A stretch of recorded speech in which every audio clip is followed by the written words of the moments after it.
What's up, everybody? It's Truth Teller here for Newscaller.com. I'm in the town of Apple Valley at the town council meeting. I received an email today reference some alleged shenanigans going on with no-bid contracts, reference a former townsman in addition to two sitting townspersons. I have the fantastic writer David Mueller with Liberty Tribune. David, welcome to Truth Teller Show. Thanks a lot, James. Glad you could make it. No problem. Come on, get up in here and show your golden browns right here to everybody. Okay, why don't you go ahead and bring the High Desert up to speed as to what's going down, reference the contracts?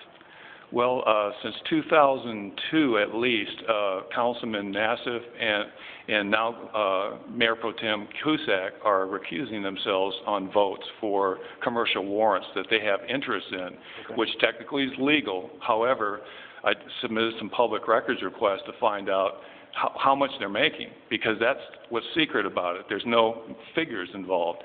And what I'm finding out is that there's tremendous amounts of money, $2.6 million in vehicle maintenance that's not being bid.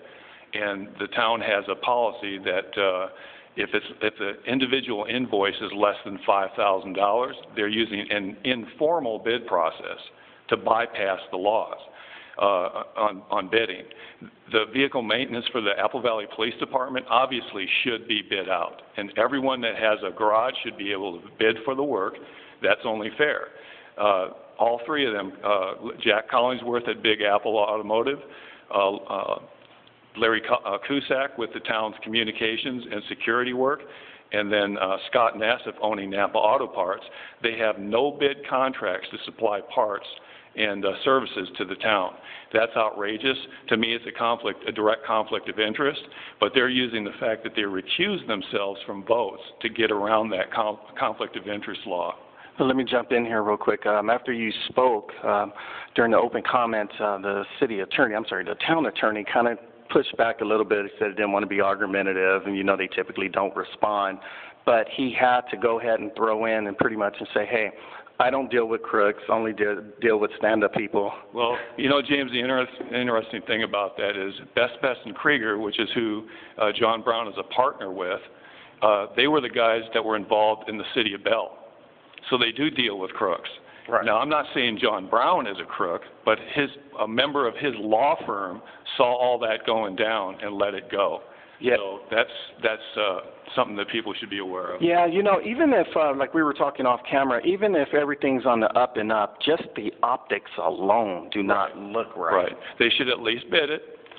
If it's not under strict conflict of interest laws, it's not a problem the way they do this. But when you look at it from a moral point of view, they should be bidding it. And really, as councilmen, they shouldn't be involved in that process. Not with $2.6 million involved. Yeah, that's a lot of revenue, and you see, and this is the disconnect that a lot of people within a variety of communities have with their public officials. They don't trust them. They feel they're almost to a point where it's boss hog. They're not legitimate. Right, and that's local, state, and federal. It's all the way up. Nobody has any trust anymore. We've got to get back to the basics where people trust their government. They're playing on a level field, and they know that they're not doing it to benefit themselves. They're doing it to benefit the people.